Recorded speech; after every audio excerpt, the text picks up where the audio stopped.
नमस्कार दोस्तों, आप सभी का स्वागत है आपके अपने YouTube channel GK by Diwan sir पे। देखिए आज की इस क्लास में पढ़ेंगे, रिकॉर्डेड क्लास रहेगी आपके लिए, है ना। लाइव नहीं आ पाया मैं, कल लाइव आऊंगा भाई, ठीक है। देखिए आज की इस क्लास में क्या रहेगा कि ऐसे क्वेश्चन जो आपने कम पढ़े हैं, या मैं ऐसे बोलूं कुछ डाउट वाले पर्सन, है ना, जो दिमाग से निकल जाते हैं और जिनके दो उत्तर हैं, ऐसे पर्सन इस क्लास में आपको पढ़ने के लिए मिलेंगे। जी हाँ, बने रहिए और देखते रहिए GK by Diwan sir YouTube channel. अगर आपने सब्सक्राइब नहीं किया तो अभी सब्सक्राइब भी कर लीजिए। देखिए पहला क्वेश्चन आपके सामने है जी। क्वेश्चन क्या है देखिए एक बार, अच्छे लेवल के लगे तो सब्सक्राइब कर लेना, नहीं तो कोई जरूरी नहीं है भाई। देखो पहला क्वेश्चन, हरियाणा के जिलों के प्रशासन का भार कलेक्टर को कब सौंपा गया। HSSC प्रीवियस ईयर का क्वेश्चन रहेगा, ठीक है भाई। हरियाणा के जिलों के प्रशासन का भार कलेक्टर को कब सौंपा गया, अंग्रेजों के समय। तो ये उत्तर आएगा इसका जी 1833। 1833 को अंग्रेजों के द्वारा जो जिले का प्रशासन का भार है वो कलेक्टर को सौंप दिया था। आपको याद होगा अपने 1757-58 में हरियाणा पे मराठों ने अधिकार कर लिया था। 1803 में मराठों से शक्ति छीनकर अंग्रेज आ गए थे। तो अंग्रेजों से पहले हरियाणा में कौन थे? मराठे थे। मुगल नहीं आएगा, कौन थे? मराठे थे, ठीक है भाई। 1858 से 1966 तक हरियाणा किसका पार्ट रहा? तो आंसर क्या दोगे? पंजाब का पार्ट रहा। जब आज़ाद हुआ भारत 1947 में, तो पंजाब का भी विभाजन होगा, भारत का होगा। तो इसमें अगर प्रश्न आ जाए कि हरियाणा किस भाग, मतलब कौन से भाग में था, तो हरियाणा पश्चिम और पूर्व में बात करें तो हरियाणा पूर्वी भाग का हिस्सा था। ये क्वेश्चन रहेंगे। अगला देखिए भाई, अगला क्वेश्चन देखिए, टॉप का क्वेश्चन रहेगा, ये लीजिए भाई। क्वेश्चन देखो एक बार, किस भूगर्भिक काल में हरियाणा राज्य में नदियां आ जाएगा, नाले पहाड़, नदियां नाले और पहाड़, ठीक है, एक दूसरे से जुड़े हुए हैं। नदियां नाले कहां से निकलेंगे? पहाड़ों से। आदि का सुचारू रूप से विकास हुआ। कई बार पेपर में आया हुआ है। एक दूसरा ऐसा ही प्रश्न है, किस भूगर्भिक काल में हरियाणा राज्य की भूगर्भिक संरचना में महत्वपूर्ण परिवर्तन आया? ठीक है, सेंग लैंग्वेज में आएंगे।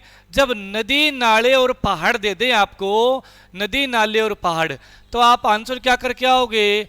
केनोजोइक काल। केनोजोइक काल में याद रहे नदी नाले, ठीक है भाई, और पहाड़, इनका सुचारू रूप से विकास हुआ। तो ये काल है पहले के पुराने जमाने के। अच्छा ठीक है, तो क्वेश्चन नंबर 1 का आंसर ये हो जाएगा, किस भूगर्भिक काल में राज्य की भूगर्भिक संरचना बनी? जब नदी नाले पहाड़ दें तो आप क्या कर दोगे? केनोजाइक काल कर दोगे। इस केनोजाइक को, केनो की जगह सेनो भी लिखा आता है, सेनोजोइक काल, ठीक है। क्यों भाई? सेनोजोइक केनोजोइक में क्या कोई फर्क है क्या? जी बिल्कुल है, कोई फर्क नहीं है। केनोजोइक सेनोजोइक जो स्पेलिंग है उसको कंप्यूटर कन्वर्ट करता है, तो केनोजोइक भी लिखा जा सकता है और सेनोजोइक भी लिखा जा सकता है, कोई बड़ी बात नहीं है, ठीक है। आप सी से कै भी बना सकते हो, सी से सै भी बना सकते हो, है ना। जैसे सी से कनाडा बनता है ना, और सी से चीन भी बनता है, समझ रहे हो ना ये बात। तो देखिए यहाँ केनोजोइक सेनोजोइक एक ही बात है। इसमें नदियां नाले और पहाड़ों का विकास हुआ। बाकी अगर कोई और भूगर्भिक काल तो दोनों में आ रहा है। भूगर्भिक काल 2 बार आ जाए, मेसोजाइक आएगा। क्या आएगा भाई? मेसोजाइक काल आएगा। याद रहे, इनकी कोई भी ट्रिक बना लेना अपने हिसाब से और इन दोनों को याद कर लेना। अगला प्रश्न देखिए, काफी बेहतरीन प्रश्न रहेगा। देखो भाई, साथ में मैंने डिटेल लेके आया हूं इस क्वेश्चन की, थोड़ा छोटा कर देता हूं। देखो भाई क्वेश्चन क्या है, हरियाणा के कुल कितने भौगोलिक भाग हैं? देखो HSSC ने एक बार 4 भी माना था, लेकिन रिवाइज आंसर की नहीं दी HSSC ने, ये बहुत बड़ी कमी है, ठीक है। और एक बार 5 भी माना। तो बहुत सारे कहते हैं जी 4 करें या 5 करें, अलग अलग किताबों में किसी में 4 किसी में 5 है, वो बात मान ली। लेकिन यहाँ देखिए, ये जो चीज़ें मैंने ले रखी है, ये जो चीज़ें नीचे मैंने यहाँ से यहाँ तक की है, ये सेम ऑफिशियली हरियाणा.gov.in वेबसाइट से ली है भाई, है ना, इंग्लिश वाले की हिंदी में कन्वर्ट करके। तो देखिए हरियाणा को 5 प्राकृतिक स्थलाकृति भागों में विभाजित किया जा सकता है। कितने में भाई? 5 भागों में, ठीक है, किया जा सकता है। मतलब ये इंग्लिश की हिंदी में होते हो गया है ना। देखिए भाई कौन कौन से, नंबर 1 है बागड़ क्षेत्र, जिसमें क्या आएगी? रेतीला मैदान आ जाएगा, टिब्बे आ जाएंगे, ताल आ जाएगा। इसकी ऊंचाई समुद्र तल से 230 से 350 मीटर तक है। नंबर 2 कछार का मैदान जिसे घग्गर यमुना घग्गर यमुना जिसमें बागड़ आ जाएगा थोड़ा बहुत एरिया है ना, और अपने बांगर खादर आएगा, ये बांगर खादर है भाई, कन्वर्ट करते दिक्कत आई है, बांगर खादर है, नेली और बेट, ठीक है। नेली बेट क्या होती है मैं आपको बताऊंगा आगे, चलिए। नंबर 3 पे अरावली बाहरी कारक, ये आ जाएगा आपका 300 से 600, यानी अरावली वाला भाग हो गया। नंबर 4 शिवालिक पहाड़ियाँ, ये 400 मीटर से अधिक ऊंचाई पे है। नंबर 5 आ जाएगा पहाड़ी क्षेत्र पिंड मोट मैदान, 300 से लेकर 400 मीटर, इसे गिरिपाद भी बोल सकते हो। ये 5 पार्ट रहेंगे हरियाणा के, अच्छे से इन पांचों के बारे में ऊंचाई तक भी आपको क्या है समुद्र तल से याद करनी है। चलिए अब मैं आपको बताता हूं, आगे आ जाइए, 2-3 चीजें और देखिए।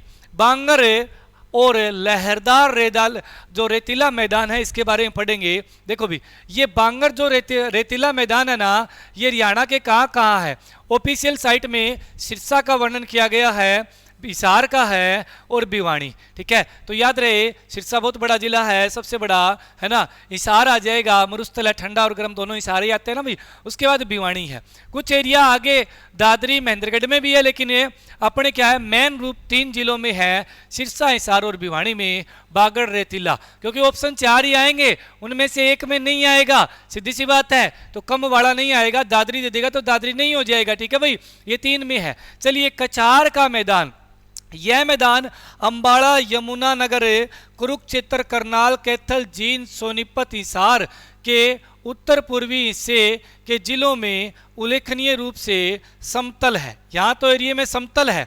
कछार मैदान के भीतर संकीर्ण बाढ़ के मैदान भी है, यहाँ बाढ़ के मैदान भी है। देखो जिन्हें यमुना का जो बाढ़ का मैदान है इसे खादरिया बांगर कहते हैं, खदर लेकर रखा कन्वर्ट होते, खादरिया बांगर है यमुना वाले। गग्गर वाले जो पार्ट है उसको है ना, उसको क्या बोलेंगे, बाढ़ का, गग्गर का बाढ़ का मैदान उसे नाली बोलेंगे, ठीक है। बेट ऑफ मारकंडा के नाम से जाना जाता है, यानी मारकंडा वाले को क्या बोलेंगे, बेट बोलते हैं।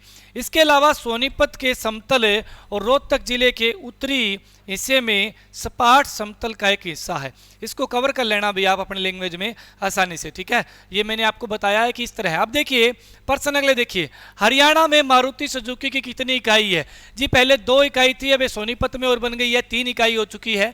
मारुति सुजुकी कंपनी की स्थापना कब हुई, डाउट में रहता है कि 1970 करें जी या कई जगह 1980 81 लिखा हुआ है, सही उत्तर क्या रहेगा। देखिए स्थापना प्राइवेट लिमिटेड कंपनी के रूप में 70 में हुई थी, ये बिल्कुल सही बात है। बाद में से 1981 में अधिकृत कर लिया गया, कब भाई, 1981 में से अधिकृत कर लिया गया 80-81 के दशक में, तो यह आपको ध्यान में रखना है। और 83 में इसने अपना भाई पहली जो मारुति कार थी है ना, अल्टो 800, वो निकाली थी। हरियाणा में सर्वाधिक उत्पादन होता है, तो सर्वाधिक उत्पादन है ट्रैक्टर का या कार का, तो उत्तर क्या करके आएंगे जी, ट्रैक्टर का उत्पादन ज्यादा होता है कार की तुलना में। आगे देखिए हरियाणा में कुल कितनी झील है, हरियाणा में 5 झील है, कई जगह 6 और 7 भी मिलती है देखने को, तो ये आपको बेसिक पता ही होगा, 5 ही है। हरियाणा में कुल कितने प्रजनन केंद्र है, हरियाणा में कुल कितने प्रजनन केंद्र है, 5 प्रजनन केंद्र है। जसवीर सिंह ने मिट्टी के आधार पर हरियाणा को कितने भागों में बांटा है, कई जगह 6 लिख रखा है, कई जगह 8 लिख रखा है। तो डॉक्टर जसवीर सिंह ने अपनी किताब an agriculture geography of Haryana में 8 भागों में बांट रखा है हरियाणा को मिट्टी के आधार पर, ठीक है भाई, क्लियर हुआ। चलिए अगले क्वेश्चन पे आ जाइए जरा, क्वेश्चन अगला देखिए, ये लीजिए भाई आपके सामने हरियाणा करंट अफेयर की जो अपनी हरियाणा रफ्तार बुक है परवीन उड़ान सर के साथ, ये मार्केट में आपको 4 तारीख है और 5 तारीख को मिलनी शुरू हो जाएगी, 4 को शुरू हो जाएगी, 5 तक सब जगह सप्लाई हो जाएगी। अगर आप ऑनलाइन मंगवाना चाहते हो तो 3 तारीख को यहाँ से आपकी हिसार से ऑनलाइन भेजनी शुरू कर देंगे हम, 3 तारीख से है ना ऑनलाइन भेजनी शुरू कर देंगे। तो आप इस किताब को अभी नीचे डिस्क्रिप्शन बॉक्स में दिए गए लिंक से ऑनलाइन ऑर्डर कर सकते हैं। ऑनलाइन ऑफलाइन में सिर्फ 20 रुपए का फर्क है ना, क्योंकि भी 40 रुपए अपने क्या है कोरियर वगैरह के लग जाते हैं, समझ रहे हो ना। फिर भी हमें 20 ही बढ़ाए हैं, 40 नहीं बढ़ाए मैंने। चलिए आगे आ जाइए। अब इसके बाद में देखिए जरा अगला प्रश्न, गोवाना क्षेत्र में किस शासक के विरुद्ध विद्रोह हुआ था, किस शासक के विरुद्ध गोवाना क्षेत्र में भयंकर विद्रोह हुआ था, तो वो कौन था भाई, तो याद रहे फिरोज शाह तुगलक। कौन था भाई, फिरोज शाह तुगलक, ठीक है। गोहाना में इसके खिलाफ भयंकर विद्रोह हुआ था। आगे देखिए, विद्रोह की जब बातें आती है दिमाग में तो औरंगजेब के खिलाफ जाटों ने भी विद्रोह किया था। औरंगजेब के खिलाफ अपने बात करें सतनामियों ने भी क्या है विद्रोह किया था। ठीक है, तो याद रहे औरंगजेब के खिलाफ अपने क्या 1669 में जाटों ने फरीदाबाद से, कहाँ से, फरीदाबाद से या फरीदाबाद में मैं बोलूं विद्रोह किया था जाटों ने। ठीक है भाई, गोकुला जाट के नेतृत्व में। किस जाट के? गोकुला जाट, जाटों का संस्थापक। चलिए अगला देखिए, 1672 में सतनामी, ठीक है, सतनामी विद्रोह हुआ था भाई। सतनामी विद्रोह कहाँ हुआ था जी? नारनौल में हुआ था। यहाँ सतनामी धर्म के लोगों ने औरंगजेब के खिलाफ विद्रोह किया नारनौल से, और फरीदाबाद से अपने बात करें गोकुला जाट के नेतृत्व में जाटों ने अपने क्या विद्रोह किया औरंगजेब के खिलाफ। तो ये कहानी आपको ध्यान में रखनी है। गोहाना में अपने फिरोज शाह तुगलक के विरुद्ध विद्रोह हुआ था। चलिए अगले क्वेश्चन पे आइए जरा। देखिए अगला क्वेश्चन क्या है अपने, देखिए रणजीत सिंह ने किसे शरण देने की अपेक्षा उस शासक को पकड़कर अंग्रेजों को सौंप दिया था। रणजीत सिंह एक शासक था भाई, इसके पास में प्रताप सिंह जींद का, अपने क्या उन्हें प्रताप सिंह, ठीक है, कहाँ का था भाई? जींद का। जींद का एक राजा था, महान राजा प्रताप सिंह, जिसने 1814 में विद्रोह किया था अंग्रेजों के खिलाफ। ठीक है, क्या किया था? विद्रोह 1814 में। तो इस प्रताप सिंह ये गया अपने रणजीत सिंह के पास, बोला कि मुझे शरण दे दो, ठीक है, और मेरी सहायता करो, ठीक है, और मुझे बचा लो, ठीक है, कैसे करके। इस रणजीत सिंह ने प्रताप सिंह को पकड़कर अंग्रेजों को सौंप दिया था, है ना, यानी गद्दार व्यक्ति था रणजीत सिंह। ठीक है, यानी देखो अपने क्या शरण देने की अपेक्षा क्या है शासक को पकड़कर अंग्रेजों को सौंप दिया। आगे देखिए, national research centre on equines NRCE की स्थापना हरियाणा में कब की गई? तो क्या उत्तर आएगा भाई? हरियाणा में स्थापना हुई 1986 में। किस जिले में जी? करनाल जिले में, याद रहे, है ना। अब आपको पता होना चाहिए कि भैंस अनुसंधान केंद्र है, उसकी स्थापना 85 में की गई थी, है नी। अपने बात करूं भाई मैं भैंस अनुसंधान केंद्र की, तो स्थापना डेट क्या रहेगी? घर में एक भैंस हो तो बढ़िया है, नहीं तो 2 रख लेना। क्या आ जाएगा भाई? 85। और अगर घोड़े के बारे में आए अश्व अनुसंधान केंद्र की, तो इसका आप याद करना, घोड़ा 7 देता है, 7 जनवरी 1986। आपको कह दे घोड़ा चाहिए या भैंस, आप पहले कहोगे हमें तो भैंस ही दे दो मुर्रा, और बाद में क्या जाएगा? घोड़ा। दोनों कहाँ पे है भाई? हिसार में है। चलिए अगले क्वेश्चन पे आ जाइए जरा। क्वेश्चन देखिए अगला, ये लीजिए भाई, सर्वाधिक है, कुछ महत्वपूर्ण प्रश्न लेके आया हूं, साथ के साथ भाई जीके के। सर्वाधिक गुरुद्वारे और गुरुद्वारों का शहर। ठीक है, सर्वाधिक गुरुद्वारे की बात करूं मैं तो अपना किस जिले में सर्वाधिक गुरुद्वारे हैं भाई? अंबाला जिले में सर्वाधिक गुरुद्वारे हैं। गुरुद्वारों का शहर कौन सा है जी? कैथल गुरुद्वारों का शहर है। अब इन प्रश्नों पे नजर डाल लीजिए। पंजो खेड़ा साहिब गुरुद्वारा अंबाला में है, 8वें गुरु को समर्पित है, हर कृष्ण साहिब जी को। नाडा साहिब गुरुद्वारा पंचकूला में है, गुरु गोविंद सिंह को समर्पित है, 1688 में बागानी लड़ाई के जाते समय रुके थे। और गुरुद्वारा चोरमार साहिब सिरसा में है, साधुओं की याद में बनाया गया है। कपाल मोचन गुरुद्वारा यमुनानगर में है, गुरु गोविंद सिंह की याद में। गुरु गोविंद सिंह ने यहाँ शस्त्र धोए थे और 52 दिन तक रुके थे। कितने दिनों तक रुके थे गुरु गोविंद सिंह यहाँ पर? 52 दिनों तक रुके थे। राजघाट गुरुद्वारा, ये बात करें 10वें गुरु की याद में, गुरु गोविंद सिंह की याद में, ब्राह्मणों की भेंट में बनाया गया। और आगे देखिए, गुरुद्वारा लाखन मांजरा, या ये गुरुद्वारा गुरु तेग बहादुर से संबंधित 13 दिन रुके थे। बार बार आने वाले, रिपीट होने वाले प्रश्न है भाई, स्क्रीनशॉट ले लीजिए। हाँ जी, चलिए अगले क्वेश्चन पे आ जाइए। क्वेश्चन नंबर अगला देखिए भाई, निम्नलिखित में से हरियाणा के किस रियासत के शासक को लकवा मार गया था? ये क्या प्रश्न आ गया जी? किस शासक को लकवा मार गया था? ठीक है, अब लकवा मारा नहीं था, ठीक है, लकवा मारा नहीं था, मतलब कहने का कि वो अंग्रेजों का साथ देने लग गया था। कौन सी रियासत है? जींद रियासत। कौन सी रियासत आएगा जी? जींद रियासत आएगा। अब ये थोड़ा ना पूछेगा किसको लकवा मार गया, किसकी टांग टूट गई, ठीक है। इसका तात्पर्य है कि इन्होंने अंग्रेजों का साथ दिया था भाई, ठीक है। चलिए आगे आ जाइए। एक इन्फॉर्मेशन आपके लिए और है भाई, अगर आप तैयारी करना चाहते हो, सीटी की तैयारी तो कर ही रहे हो, चाहते क्या हो, है ना। अगर आपको 1 महीने के अंदर अंदर सुबह शाम करके 9 से 2 और 4 से 7 एक मतलब रिवीजन बैच ज्वाइन करना है ऑफलाइन हिसार दीवान एकेडमी में, तो आप आ सकते हैं। 1 महीने का रिवीजन बैच रहेगा बहुत ही कम फीस में, ठीक है। मोबाइल नंबर दिए गए हैं, अदरवाइज आप डिवाइन स्टडी ऐप डाउनलोड कर एस्टेट सीट अपने क्या है सीटी के लिए ज्वाइन कर सकते हैं रिकॉर्डेड क्लास से। हरियाणा कूपन कोड लगाकर 30% डिस्काउंट भी प्राप्त कर सकते हैं। चलिए अगले 3 क्वेश्चन अच्छे लेवल के हैं जी। अगले 3 क्वेश्चन अच्छे क्या, बहुत अच्छे लेवल के हैं। उत्तरी हरियाणा कृषि क्षेत्र हिसार में है। यकीन नहीं होगा आपको, उत्तरी हरियाणा कृषि क्षेत्र कहाँ है? हिसार में। आप कहोगे हरियाणा का उत्तरी हिसार थोड़ा है ना है, क्या आएगा? पंचकूला अम्बाड़ा उस साइड का आएगा कोई, यहीं पे मार खा जाओगे। चलिए अगला देखिए, दक्षिण हरियाणा कृषि क्षेत्र बावल में है। बावल कहाँ है जी? बावल रेवाड़ी में है। ये तो लग रहा है दक्षिण हरियाणा, कोई बात नहीं, नू और ये तो दक्षिण में ही है, ठीक है, चल जाएगा। पूर्वी हरियाणा क्षेत्र करनाल में है, ये भी चल जाएगा, कोई दिक्कत नहीं है। लेकिन उत्तरी हरियाणा कृषि क्षेत्र हिसार में है, ये नहीं चलेगा, अच्छे से इसको याद कर लेना। चलिए भावांतर भरपाई योजना में कितनी फसल शामिल कर दी गई है?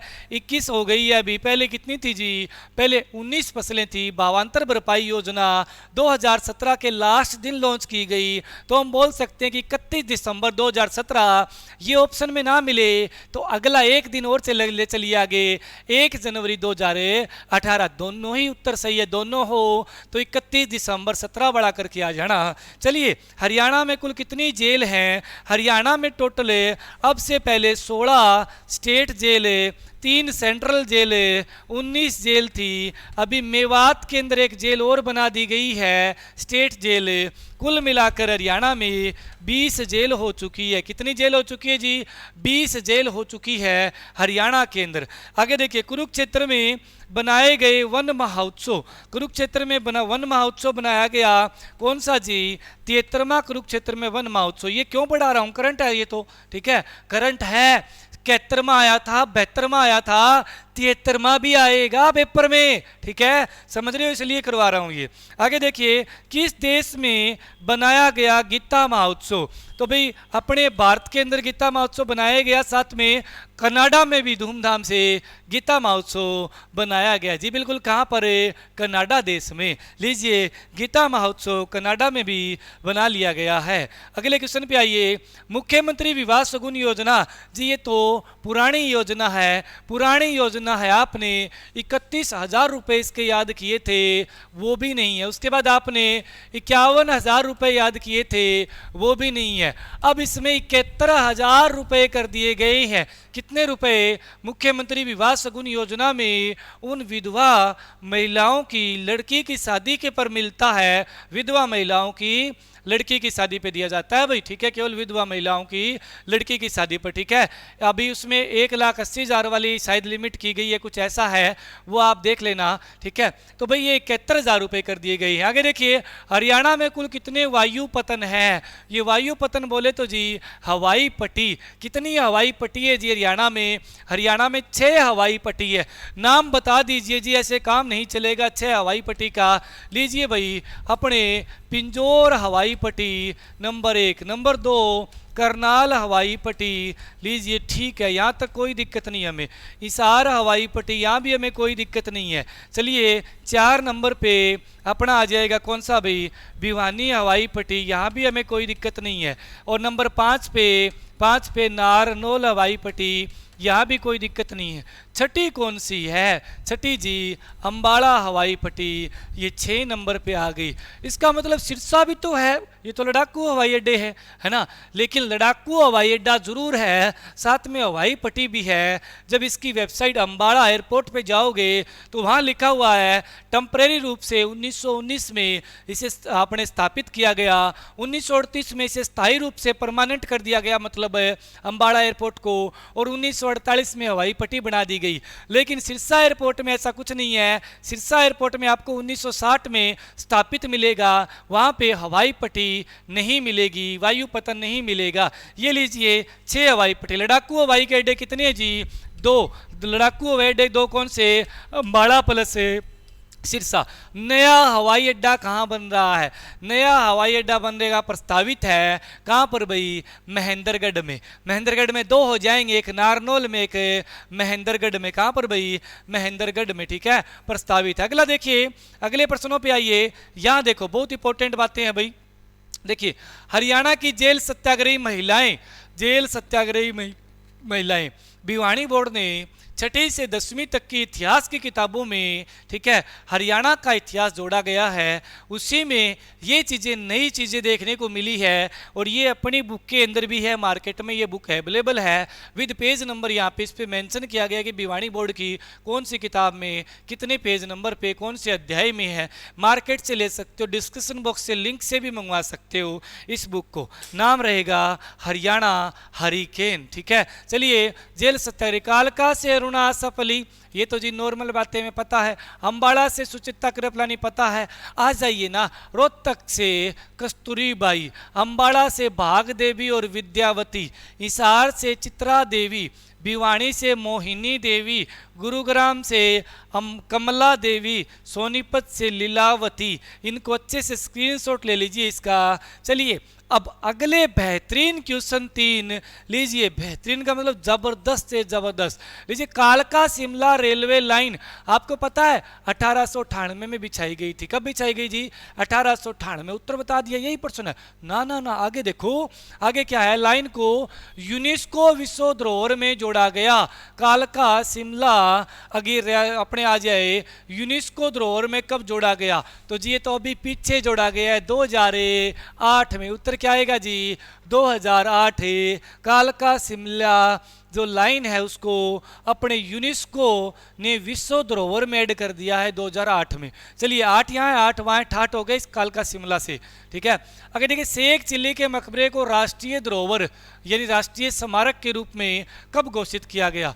1958 के दशक में। कब भाई? 1958 में अपने शेख चिल्ली के मकबरे को राष्ट्रीय स्मारक यानी राष्ट्रीय धरोहर के रूप में स्वीकारा गया। चलिए, चंडीगढ़ कैपिटल कॉम्प्लेक्स को कब राष्ट्रीय धरोहर में शामिल किया गया? राष्ट्रीय धरोहर है भाई, यहाँ भी ये है।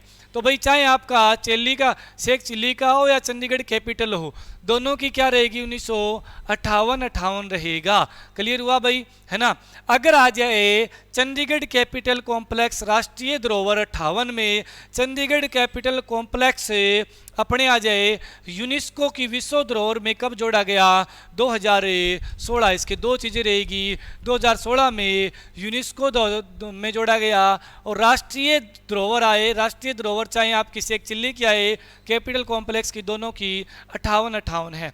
चलिए, सुकना वन्य जीव अभ्यारण्य कब बना था? सुकना झील तो जी हमें याद है 1958 में बनी थी। कब बनी थी? 1958 में, सेक्टर 6 में है। लेकिन जी सुकना वन्य जीव अभ्यारण्य नहीं पता, 1998 में बना था। सुकना वन्य जीव अभ्यारण्य कब बना था? 1998 में बना था। चलिए, चंडीगढ़ धूम्रपान रहित कब हुआ जी? चंडीगढ़ धूम्रपान रहित 2007 में हुआ। और चंडीगढ़ पॉलीथीन मुक्त कब हुआ? 2008 में। देखो भाई, लोग धूम्रपान करते हैं साथ बैठकर। क्या करते हैं? साथ बैठकर धूम्रपान करते हैं। तो 2007 में धूम्रपान रहित कर दिया गया, है ना, प्रतिबंध लगा दिया गया, मतलब कहने का। और अपने चंडीगढ़ पॉलीथीन मुक्त कब हुआ?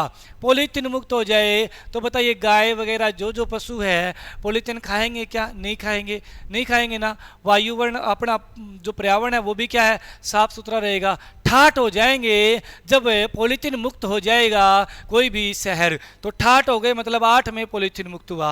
चलिए अगले क्वेश्चन पे आ जाइए जरा। क्वेश्चन नंबर अगला देखिए भैया आपके सामने।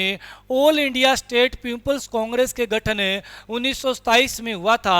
किसका गठन? ऑल इंडिया स्टेट कांग्रेस का गठन कब हुआ था भाई? 1927 में हुआ था। इसमें हरियाणा के व्यक्ति थे पंडित नेकीराम शर्मा, पंडित हरिराम और अपने रामजी लाल। ठीक है, हरिराम, राम ही राम है भाई, देखो राम राम राम, कांग्रेस राम राम। ठीक है, जैसे भी करो। अपने बात करें 27 में जो हुआ था गठन अपना, कौन सा? All India State Peoples Congress का। उत्तर क्या आएगा भाई? 1927 में राम राम राम जी, राम राम राम राम। देंगे, जरूर देंगे वोट। ठीक है, चलिए आगे देखिए, इस तरह करके याद कर लीजिए। आगे आ जाओ। इसके बाद में हरियाणा का वह व्यक्ति जिसने हिसार, रोहतक, अंबाला, करनाल के सरकारी भवनों में, कहां पर भाई? सरकारी भवनों में तिरंगा झंडा फहराया और अंग्रेजों की यातनाओं से शहीद हो गए। ठीक है, कौन थे? सत्यनारायण वशिष्ठ। जो मैंने पिछला कांग्रेस वाला 27 वाला गठन पढ़ाया ना, पीपल्स कांग्रेस वाला, भिवानी बोर्ड की किताब में आया हुआ है, और ये भी भिवानी बोर्ड ने भी जोड़ा है नया, कि हिसार, रोहतक, अंबाला, करनाल में सरकारी भवनों में तिरंगा झंडा फहराया सत्यनारायण वशिष्ठ। इसे मौत के घाट उतार दिया गया, शहीद हो गए थे सत्यनारायण वशिष्ठ जी। ये रेवाड़ी के थे। कहाँ के थे भाई? रेवाड़ी के वीर थे। चलिए आगे आ जाइए। सुषमा स्वराज के बारे में चर्चा में है सुषमा स्वराज, क्योंकि अंबाला एयरपोर्ट का नाम सुषमा स्वराज, अंबाला बस स्टैंड का नाम 1950 में बना, अंबाला बस स्टैंड का नाम सुषमा स्वराज के नाम पे रखा गया है। नारी शक्ति पुरस्कार सुषमा स्वराज शुरू किया गया है हरियाणा में, जिसमें 5 लाख रुपए अपने दिए जाएंगे। तो सुन लीजिए सुषमा स्वराज के बारे में। हरियाणा सरकार में सबसे कम उम्र में 25 वर्ष की उम्र में मंत्रिमंडल की शपथ लेने वाली महिला। इसके अलावा 1979 में हरियाणा जनता पार्टी की अध्यक्ष बनी। 87 से 90 के बीच में हरियाणा की शिक्षा मंत्री रही, एजुकेशन मिनिस्टर। 1998 में दिल्ली की पहली महिला मुख्यमंत्री बनी। सभी कथन सत्य हैं। इस टाइप के क्वेश्चन आते हैं भाई। निम्न में से पीछे अरविंद केजरीवाल के बारे में आया था, तो यहाँ पे नोट कर लीजिए, चर्चाओं में है कौन है? सुषमा स्वराज। चलिए आगे आ जाइए। आज के अपने इतने क्वेश्चन रहेंगे। ये अपनी हरियाणा हरिकेन बुक है भाई, ये भी डिस्क्रिप्शन में दिए गए लिंक से मंगवा सकते हो। 220 रुपये हरियाणा वालों के हैं। अदर स्टेट वालों के लिए एक और बनाया गया है इसी टाइप का, उसमें 40 रुपये ज़्यादा है, क्योंकि भाई बेचने का खर्चा लगता है। बाकी ये मार्केट में आपको 200 रुपये तक की मिल जाएगी। आज की क्लास के लिए इतना ही। धन्यवाद। करंट अफेयर वाली बुक के लिए डिस्क्रिप्शन में लिंक दिया गया है, और 1 महीने का जो रिवीजन बैच है ये भी अपना भाई सोमवार से शुरू हो रहा है। कोई भी आना चाहे तो आ सकता है। धन्यवाद भाई।